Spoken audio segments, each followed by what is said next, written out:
Hello everyone, welcome to our channel, and today we will see how we can add money into our Wise account. So for that you need to open up your Wise account, and after that make sure that you are on home page. And since all the features of Wise are not available in my country, so you will be able to see different currency options over here, and you can also click on the plus icon over here and then add a different currency that you want to add, and just simply click on the currency that you want to add into your account.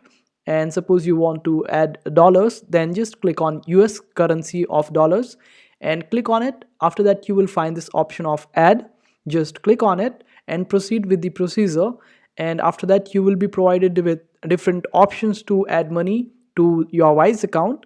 And suppose you want to deposit it using your bank account, then after that Wise will provide you a bank account number where you will have to deposit money or the US dollar into that particular bank account, and after that Wise will add that money or that particular amount into your Wise account. And this is how it works.